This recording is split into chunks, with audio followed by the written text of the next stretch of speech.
사무엘하 23장 13절부터 17절까지 말씀입니다. 우리 같이 읽겠습니다. 또 30두목 중 세 사람이 곡식 베일 때에 아둘람 굴에 내려가 다윗에게 나아갔는데 때에 블레셋 사람의 한 무리가 르바임 골짜기에 진쳤더라. 그때에 다윗은 산성에 있고 그때 블레셋 사람의 요새는 베들레헴에 있는지라. 다윗이 소원하여 이르되 베들레헴 성문 곁 우물물을 누가 내게 마시게 할까 하매 세 용사가 블레셋 사람의 진영을 돌파하고 지나가서 베들레헴 성문 곁 우물물을 길어 가지고 다윗에게로 왔으나 다윗이 마시기를 기뻐하지 아니하고 그 물을 여호와께 부어드리며 이르되 여호와여 내가 나를 위하여 결단코 이런 일을 하지 아니하리이다. 이는 목숨을 걸고 갔던 사람들의 피가 아니니까 하고 마시기를 즐겨하지 아니하니라. 세 용사가 이런 일을 행하였더라. 아멘. 오늘 읽은 본문은 사무엘하 마지막 부분에 나오는 말씀이지만 사실 이 사건은 다윗이 아둘람 굴에 있었던 때에 있었던 사건입니다. 그 아둘람 굴에 있었고 거기서 약 3마일 거리밖에 안 되는 곳에 그일라라는 그곳이 있습니다. 우리가 그일라 구출 사건의 그 이야기 우리가 알고 있지요. 그러니까 지금 이 사건의 내용들은 그러니까 아둘람 굴과 그리고 그일라 사건 그 중간에 있었던 에피소드를 기록한 내용이다라고 보시면 돼요. 그러니까 시기적으로 보면 사무엘상 22장, 23장에서 일어난 사건을 지금 사무엘하 마지막 부분에 에피소드와 같이 기록하고 있다라고 보시면 됩니다. 오늘 13절 본문에 보면 아둘람이라는 지명이 나온 것을 통해서 그렇게 짐작해 볼 수 있고요. 그런데 성경 기자는 왜 이 사건을 여기에 기록하고 있는 것일까? 성경 기자는 사무엘하 23장에서 다윗의 통치 기간에 그와 함께했던 용사들의 이름을 기록하는 것이 23장입니다. 대충 30인 정예 용사, 또 30인으로 등장을 하지요. 이 23장의 첫 부분에 용사 중에 용사들 3명이 나옵니다. 그러니까 그 용사가 30명 이상 되는데 그 용사들 가운데 용사 3명이 언급되는데 요셉바세바, 엘르아살 그리고 삼마라고 등장을 해요. 그들의 용맹무쌍함은 성경에 기록되어 있습니다. 그리고 18절부터 39절에는 두 번째 목록이 나오는데 아비새에서부터 우리아까지 모두 34명이 등장을 합니다. 그러니까 앞에 3명과 총 합하면 37명 정도가 되겠지요. 아마도 30인 정예 용사라고 등장을 하는데 이게 이제 명칭이 그렇고요. 이들이 이제 전쟁하다가 죽기도 하고 또 다른 용사가 포함되기도 하고 해서 30명으로 이야기는 하지만 언제나 정확하게 30명이라고는 할 수 없습니다. 하지만 이들이 30명 용사로 불렸던 것은 사실이에요. 그만큼 다윗을 위해서 또 이스라엘을 위해서 전쟁에서 큰 성과를 또 승리를 얻었던 용사들이라고 볼 수 있습니다.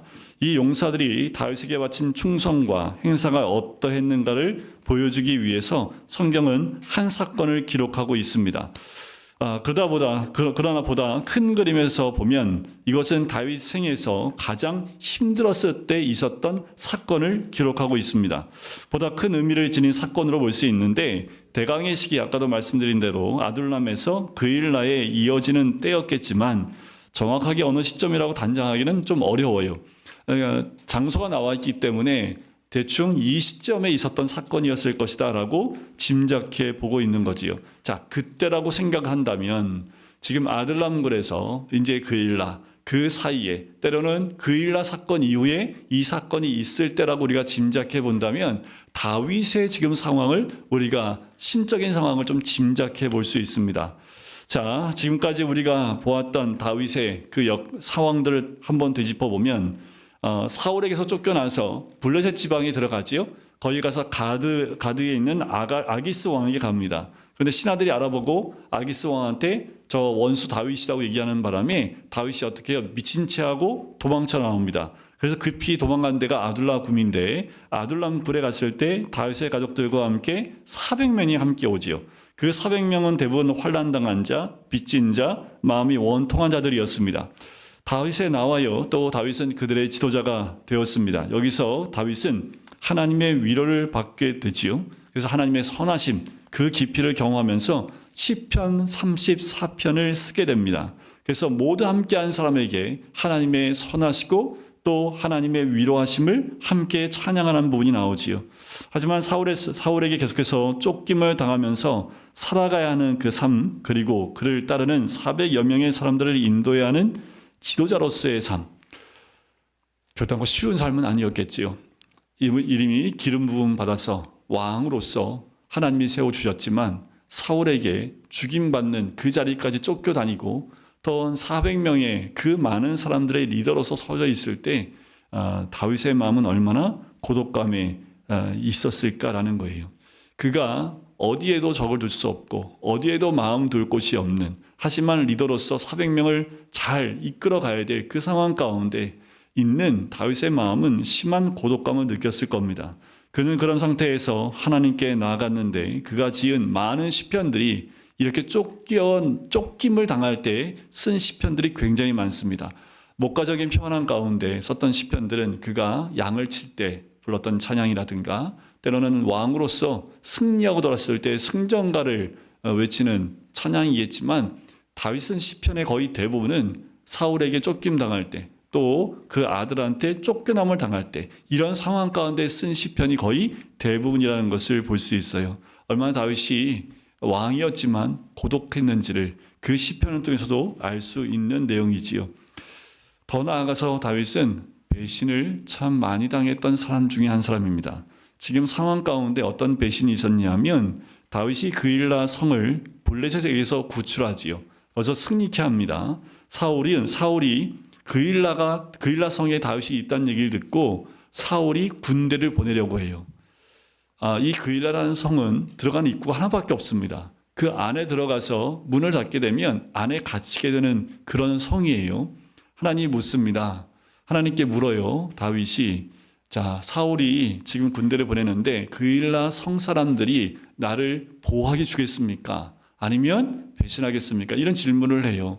만약에 그일라 사람들이 배신하지 않는다면 성을 그냥 딱 닫아버리고 그 안에 있으면 그일라 성 사람들이 보호해 줄 것이라는 마음이 있었을 텐데 하나님의 응답은 어때요? 그들이 배신할 것이라는 거죠.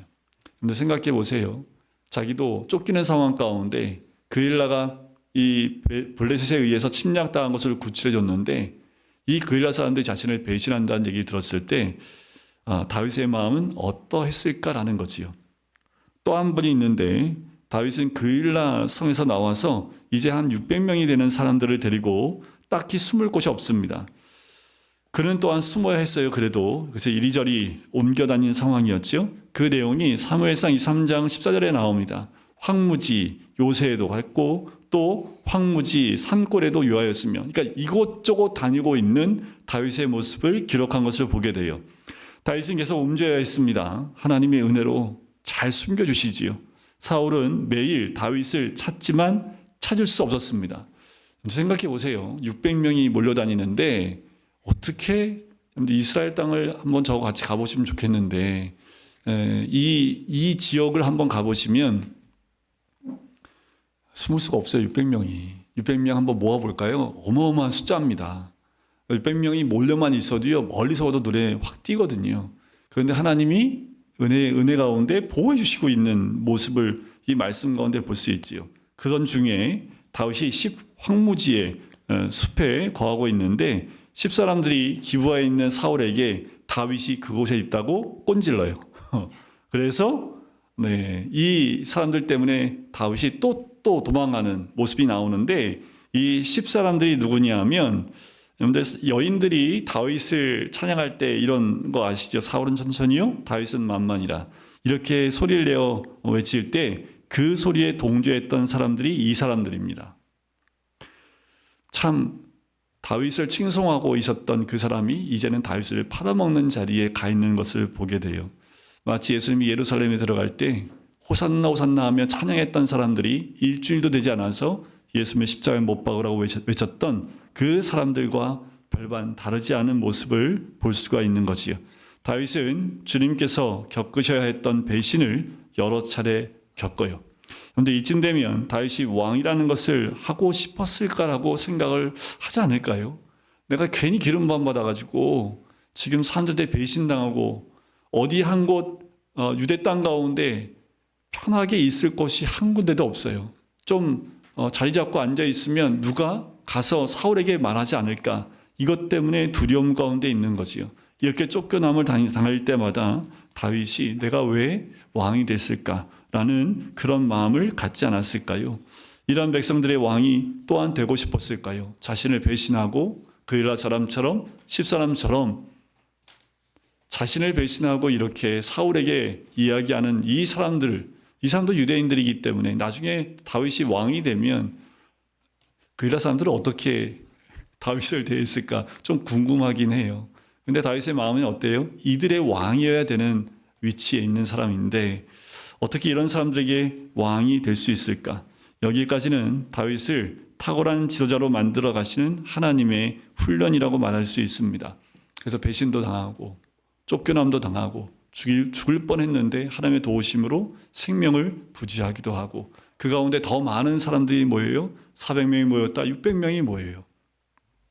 이런 상황 가운데 다윗이 이렇게 힘들고 어려우면 언제가 생각이 날까요? 조금 그래도 편했던 때, 그리고 자기 고향, 그리고 자기가 좀 편했을 때 경험했던 것들이 떠오르겠지요. 그때는 평범함과 자유가 얼마나 그리웠을까라는 거지요. 다윗은 베들레헴에서 보냈던 어린 시절이 아마 생각이 났을 거고 그 그리움과 향수에 적게 되겠지요. 그러나 그 고향 땅마저 이미 블레셋이 장악하고 있어요. 오늘 본문에도 나오지요. 블레셋 사람의 영체가 어디에 있다고요? 베들레헴에 있다라고 14절에 오늘 본문에 나오지요. 그때 다윗은 산성에 있고 그때 블레셋 사람의 요새는 베들레헴에 있다.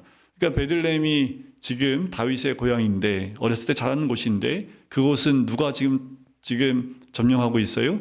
블레셋에 의해서 점령하고 있는 장소가 됩니다. 사울이 다스리는 그 가운데 블레셋은 베들레헴과 주변 르바임 골짜기를 차지하고 있었던 거지요. 이런 상황에서 다윗은 이전의 삶을 생각하면서 이렇게 표현한 거지요. 베들레헴 성문 곁 우물물을 누가 나로 마시게 할꼬 라는 그냥 혼잣말이었던 것 같아요. 베들레헴 주변에 그 성문 곁에 우물물이 있는데 그 물맛, 그 타향살이 많이 하면 아주 사소한 것도 고향의 냄새, 고향의 맛 이런 것들이 향수로 느껴지는 것처럼 다윗이 지금 몇 년을 쫓겨다니는지 몰라요. 그런데 지금 자기가 있는 자리에서 그렇게 멀지 않는 곳에 고향이 있고 거기에 자기가 늘 마셨던 우물물이 있는데 그 우물물 먹고 싶다라고 그냥 입 밖으로 툭 내뱉은 것 같아요. 이상이 다윗이 처했던 상황이지요. 우리가 어렵지 않게 그려볼 수 있는 다윗의 상태입니다. 여기서 우리는 하나님이 넘치는 위로, 다윗을 위로하시는 하나님을 만나게 돼요.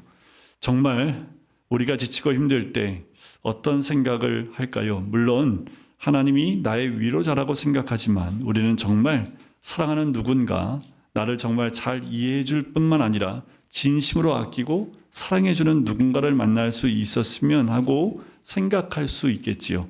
바로 이 시기에 하나님이 누구를 만나게 하냐면 요나단을 만나게 합니다. 이것이 다윗의 그 무너져가는 마음, 때로는 힘들고 어려운 마음 가운데 위로함을 주는 만남이 되지요. 요나단을 환무지 숯불에서 만나는 일은 그일라 사람들의 배신과 또 10사람들의 배신 사이에서 일어나게 됩니다. 하나님의 위로가 참 적절한데 하나님께서 다윗의 마음이 너무나 상하지 않도록 배려하신 거지요. 요나단은 지쳐있는 다윗으로 하여금 하나님을 힘있게 의지하라고 이야기를 해줍니다. 그래서 이렇게 얘기를 해요. 두려워하지 마라 다윗아. 내 아버지 사울이 너를 찾지만 해하지도 못할 거야.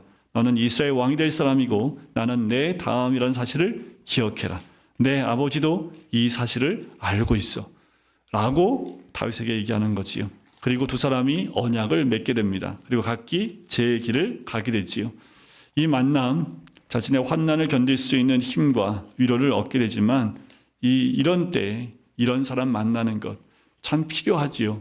우리가 하나님께 위로를 받는 것 참 우리가 그렇게 위로를 받고 싶지만 실제로 우리에게 위로가 될 만한 사람을 만났을 때 그것은 실제 우리에게 많은 힘이 되는 것을 보게 됩니다. 그리고 오늘 우리가 읽은 본문에 나오는 세 용사 이야기가 하나님께서 다윗을 위로하기 위해서 두 번째로 주신 선물이라고 볼 수 있어요. 아까도 말했듯이 다윗이 혼자 툭 얘기한 거지요. 저 우물물 먹고 싶다, 마시고 싶다 라고 얘기를 한 거예요. 다윗의 고독감 그리고 배신의 사건으로 인해서 인생의 피해감이 깊어지면서 향수에 젖어 그런 말을 분명히 했을 겁니다. 명령도 아니었어요. 그런데 이 모든 소리를 가까이 듣던 세 명의 용사가 이 말을 듣고 그 물을 그 왕에게, 주군에게 바치기 위해서 자기들의 생명을 돌아보지 않고 그 먼 베들레헴까지 가서 블레셋 군과 격돌하지요. 전투를 합니다. 그 우물물을 길어오게 돼요. 베들레헴은 아둘람이나 그 일에서 약 13마일 정도 떨어진 곳입니다.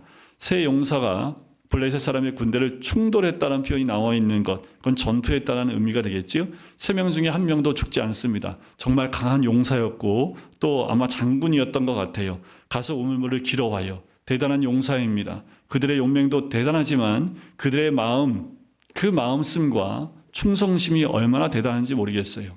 그 주군이라고 하는 왕의 마음을 읽을 뿐만 아니라 더 나아가서 자신의 생명을 그 왕을 위해서 충성을 다하는 그 모습은 참 대단하지요.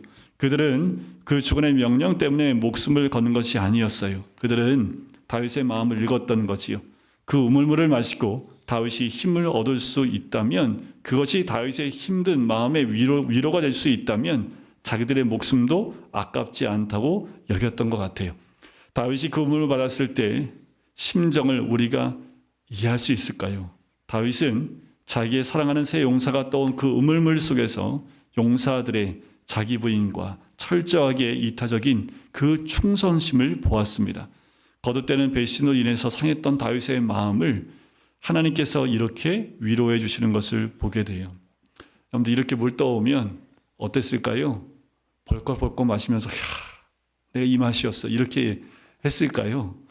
어떤 사람은 그렇게 마시는 사람도 있을지 모르겠습니다. 하지만 이 물 한 그릇을 가지고 그들의 생명이라는 것이 다윗은 생각이 나요. 아마 이런 고백을 했을 거예요. 나는 이들의 왕이다. 나는 이들의 왕이 되는 것이 자랑스럽고 영광스럽다. 하나님께서는 나를 이들의 왕 되도록 기름 부으셨다라는 그 마음이 들었겠지요. 성경은 이 세 용사의 이름을 기록하고 있지 않습니다.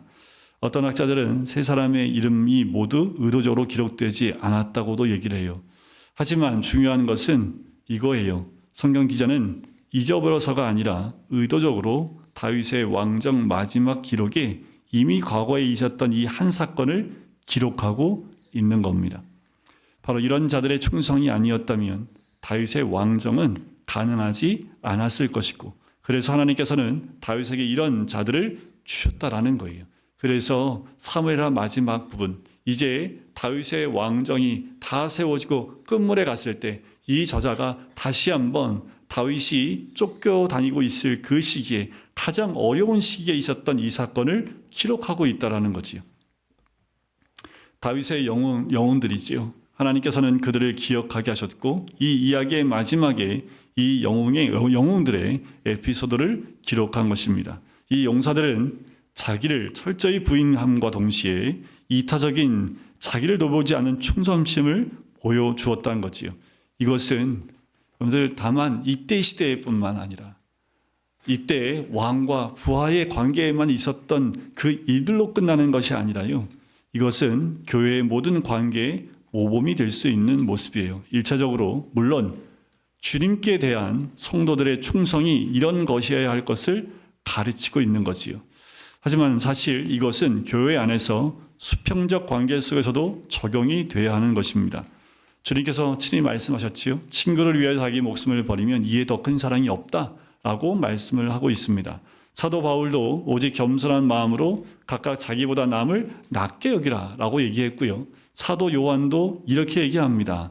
그가 우리를 위하여 목숨을 버리셨으니 우리가 이로써 사랑을 알고 우리도 형제를 위하여 목숨을 버리는 것이 마땅하니라 라고 이야기를 해요. 이 하나님의 말씀이지요. 마땅하다고 말합니다. 저는 우리 성도님들이 이 말씀을 들으실 때 마음속으로 어떠한 생각을 하실지 모르겠어요. 그러나 오늘 우리가 읽은 이 말씀은 바로 이 모든 신약 성경의 구절들에 대한 너무나 분명한 주석이고 실제 사례이기도 해요. 이 신약의 말씀들의 실사례가 오늘 본문에 나오는 내용이라는 거지요. 단지 왕을 위해서 충성했다고만 이해하지 마십시오. 바로 이런 관계가 다윗의 나라가 세워지는 기초가 되었다고 성경은 증거합니다. 교회는 어떨까요? 교회는 먼저 예수 그리스도께서 죽으심으로 그 철저한 자기 부인과 십자가의 지심 위에 세워졌지요. 그것이 기초가 되었기에 그 은혜를 경험한 사람들이 서로가 서로를 위해서 목숨을 돌보지 않을 만큼 충성하고 헌신하는 것이 교회다라고 말할 수 있는 거예요. 성도 여러분, 주님께서 우리를 위해서 목숨을 버리셨고, 그로써 우리는 그 사랑을 알았지요. 그렇다면 형제를 위해 목숨을 버리는 것이 마땅하다. 형제들 그렇게 사랑하는 것이 마땅하다고 하나님은 말씀하시는 거예요. 다윗과 그리고 그 용사들의 관계와 마찬가지로 우리가 서로 형제지간 가운데 하나님이 예수님이 우리 위해 목숨을 버리신 것처럼 친구를 위해 목숨을 버린 것보다 더 큰 사랑이 없다고 말씀하시는 것처럼 교회 안에 이런 수평적 관계가 형성이 되어야 된다는 거지요. 교회는 이 세상의 어느 기관이나 조직과는 본질적으로 다르게 만들어진 그 기원이 다른 하나님이 직접 만드신 공동체입니다. 우리가 자칫 우리 교회 공동체를 세상에서 만들어진 공동체와 동등된 것으로 보고 동등된 잣대로 보기 시작을 하면 이건 세상의 모임과 다름이 없습니다. 하지만 우리의 모임은 예수의 피로 만들어진 모임이고 예수님이 우리를 위해서 십자가를 지심으로 만들어진 모임이기 때문에 우리의 관계는 그 보혈 위에 세워진 공동체입니다. 그리고 서로를 위해서 헌신할 수 있는 그 관계가 형성된 것이 교회 공동체예요. 그런데 이것을 세상과 똑같은 논리와 똑같은 가치관으로 보면 세상과 같은 잣대로 보게 되면 헌신이라는 것은 존재하지 않습니다. 누구를 위해서 내 것을 포기하고 내 생명을 버리는 것, 이런 것들이 존재하지 않는 모임이 될 수 있다는 거지요. 교회는 이렇게 부르시고 또 그 이상이 되는 겁니다. 아무도 이 하나님의 기준을 손댈 수 없어요. 그리고 우리는 사는 동안 이 이상을 포기할 수 없다라는 거지요. 자, 다윗은 용사들이 가지고 온 물을 마시지 않습니다. 그것을 땅에 쏟아요. 다윗은 이 물이 그냥 물이 아니라 그 자기 용사들의 피라고 말합니다. 이것은 돈으로 살 수 있는 물이 아니었지요. 이것은 생명보다 귀한 형제들의 피였지요. 이것이 자기가 받아 마실 수 있을 만한 가치가 아니라는 것을 그는 직관적으로 알게 돼요. 그는 이 값비싼 물을, 이 재물을 받으실 수 있는 유일한 합당한 분은 오직 하나님밖에 없다는 것을 다윗은 알아요. 그가 땅에 그 물을 쏟아 부은 것은 하나님께 드리는 전제로 부은 행위였습니다. 그는 여호와께 부어드린 것이지요. 그리고 말합니다. 결단코 이런 일을 하지 아니하리이다. 이는 생명을 돌아보지 아니하고 갔던 사람들의 피니이다. 다윗은 자신과 하나님을 구별할 줄 아는 사람입니다. 자신이 받아야 될 것과 하나님께 드려야 될 것을 구별할 줄 아는 사람이라는 거예요. 그는 자기에게 마시라고 가져온 물이지만 하나님, 제 사랑하는 부하들의 피보다 귀한 물을 받으시옵소서. 이렇게 값비싼 것을 받으시기에 합당하신 분은 제가 아니라 오직 하나님 뿐이십니다. 라고 말하는 것이요. 이걸 분별하지 못하면 하나님의 것을 내 것으로 취할 수 있는 그런 잘못된 선택을 할 수 있다는 거지. 이게 너무 쉽게 무너질 수 있는 우리 사람들의 모습입니다. 주님께서 십자가를 지시기 며칠 전에 마리아가 옥합을 깨뜨리지요. 아낌없이 사랑하는 주님께 다 부어드립니다. 그녀는 주님이 그것을 받으시기에 합당한 분이라는 사실을 표현한 거예요. 그 값어치가 얼마예요? 1년 연봉에 해당하는 값어치입니다. 그것을 그냥 다 부어버려요. 그만한 그것을 받으실 만한 분이라는 것을 표현한 거지요. 어떤 사람도 그것을 받을 수는 없지요. 다윗은 그것을 알았던 사람입니다. 성도 여러분, 이런 마음, 이런 태도가 바로 하나님께서 다윗을 마음에 들어하신 이유예요. 사람이 높아지면 자기가 누구인지를 잊어버리기가 쉬워요. 다윗은 한 번도 안 잊어버렸을까요? 아니요. 다윗도 치명적인 실수를 저지르게 되지요. 하지만 자신과 하나님을 구별할 줄 아는 사람이었기 때문에 그 잘못된 범죄 후에 회개하고 다시 자기 자리로 돌아오게 됩니다. 근본적으로 이런 마음이 없으면 다시 돌아갈 수 없는 것이요. 사울이 그랬지요. 하지만 다윗도 왕이 된 이후에 그 마음이 흔들렸다가 다시 죄를 회개하고 돌이켜서 다시 그 자리로 돌아오는 모습을 봐요. 여기서 우리가 보게 되는 특이한 점은 부하들의 충성심이 다윗의 충성심을 자극했다는 사실입니다. 이게 다윗의 하나님이 기쁘시게 받으시는 모습이라는 거예요. 부하들이 그런 충성심으로 다윗을 섬겼습니다. 다윗의 마음은 하나님을 향하여 그런 충성심을 드리겠다는 마음으로 자극이 된 거예요. 은혜가 흘러가는 것을 봅니다. 새 용사들의 마음속에 흘러넘치는 그 은혜가 다윗에게 그대로 흘러갔습니다. 그것이 다윗의 공동체에 흘러넘치게 되는 것이요. 이것이 바로 하나님 나라의 원리입니다. 누군가가 자기의 충성심을 생명을 다하여 쏟아부을 때 그것이 자연스럽게 그 공동체에 전체적으로 다 나눠지기 시작을 하는 거예요. 그래서 다윗도 하나님께 그 마음을 그대로 드리는 것처럼 공동체 안에, 교회 공동체 안에 이와 같은 모습들은 서로 나눠지게 되는 것. 이것이 하나님 나라의 원리이지요. 이 사건을 통해서 우울하고 말라가던 다윗의 마음이 어떻게 해요? 완전히 회복이 됩니다. 그리고 다윗의 마음에 풍성한 은혜를 다시 회복하게 되지요. 여호와께 불을 부어드리는 다윗의 고백은 이것이 아니었을까요? 이런 거지요. 저는 이 물이 아니라 사실 하나님 한 분만, 하나님 자신의 목이 마릅니다. 이 고백이 아니겠습니까? 이것이 바로 시편 42편에 다윗이 고백을 하지요. 하나님의 사슴이 시냇물을 찾아 헤매이듯 갈급함같이 내 영혼이 주를 찾기에 갈급합니다. 이 사건 때문에 지어진 시편은 아니지만 다윗의 마음 가운데 늘 하나님에 대한 갈급함이 있었던 것. 그래서 다윗의 마음은 이랬을 거라고 이때도 짐작해 볼 수 있어요. 우리는 사람들의 위로도 필요하고요. 하나님도 그것을 아시기에 우리에게 적절하게 그런 위로를 주십니다. 하나님께만 위로받으면 돼. 한 명도 그런 사람 없어요. 하나님이 허락하신 위로는 우리 주변에 있는 가까운 사람들을 통해서 때로는 내가 사랑했던 어떤 사람을 만나게 하심을 통해서 그렇게 위로를 주시기도 하지요.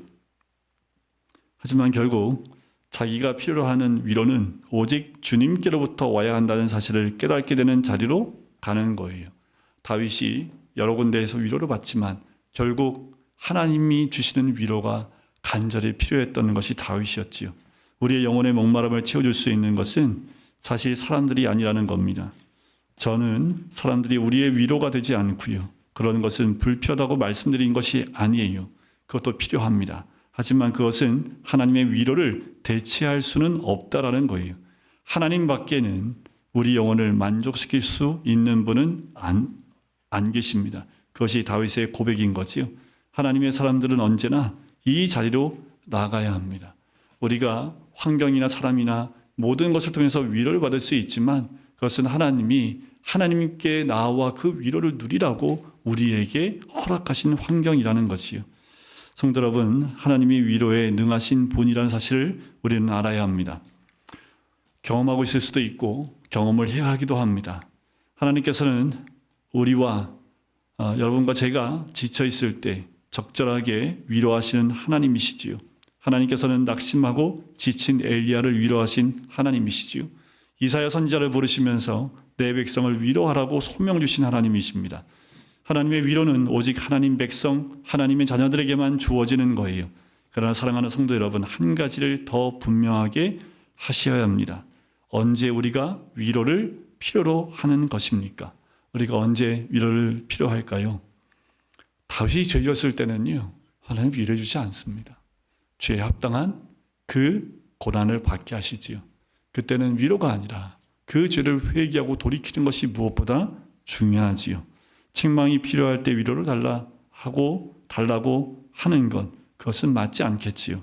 하지만 주의 말씀대로 살려고 애쓰는 모습 가운데 때로는 고난이 찾아오고 배신도 겪게 되고 오해도 많이 받게 될 수 있을 때, 그때 우리는 이 겪게 되는 고난과 고독과 배신과 오해를 능가하는 하나님의 넘치는 위로를 얻게 될 겁니다. 하나님은 위로의 하나님이십니다. 고린도후서 1장에도 나와요. 자기가 복음과 믿음을 인하여 겪는 많은 환난과 고통을 언급하면서 그 모든 것의 위로의 하나님이라라고 사도 바울이 고백을 한다라는 거지요. 실로 그 위로의 하나님을 너무나 깊이 경험했기 때문에 하는 고백이기도 합니다. 이런 하나님의 위로는 모든 환난과 고통을 능히 견디게 하시지요. 다윗의 삶에서 보듯이 우리는 알 수 있습니다. 그리고 나아가서 이런 위로는 환난 중에 있는 모든 자를 위로하게 하는 능력이 돼요. 여러분, 우리가 누군가에게 위로가 됐으면 좋겠습니다. 우리가 누군가 만났을 때 그 사람이 하나님이 나를 보내서 그 사람을 위로케 하시는 위로하는 사람이 됐으면 좋겠어요. 하지만 위로하는 사람이 하나님이 될 수는 없지요. 그 위로가 나눠지면서 그 사람이 믿음에서 다시 회복할 수 있는 것, 그것이 바로 위로의 하나님이 우리를 사용하실 뿐만 아니라 우리를 통해서 부어주시는 하나님의 은혜이기도 합니다. 다윗이 잘했던 건 뭐예요? 자기가 누려야 될 것과 하나님께 드려야 될 것을 잘 분별했던 사람이기 때문에 하나님 주시는 그 위로하심과 그 은혜를 충분히 누릴 수 있었던 사람이라는 거지요. 위로가 필요한 사람을 위로하고 마음이 말라붙던 사람들의 마음을 은혜로 촉촉하게 적셔주는 거지요. 이것이 하나님의 위로의 능력입니다. 이것이 바로 광야의 은혜요. 주를 위하여 고난받는 모든 하나님의 백성을 위한 하나님의 위로인 거지요. 이런 위로가 광야 같은 인생을 살아가는 우리 생애에 충만하게 경험되는 것, 이것이 광야를 걷는 모든 하나님 백성들에게 주시는 하나님의 은혜입니다. 이것이 있기에 힘들어도 광야를 걸어갈 수 있는 거지요. 또한 이런 사건들이 있었기 때문에 다윗은 뚜벅뚜벅 왕의 자리까지 힘들지만 걸어 나갈 수 있었던 거지요. 우리도 미래 삶 가운데 고난과 또 여러 가지 어려움들 가운데 하나님이 반드시 위로하신다는 것을 우리가 깨닫고 그 위로의 하나님 앞에 나가시는 우리 모든 성도님 되시기를 주님의 이름으로 간절히 축원드립니다.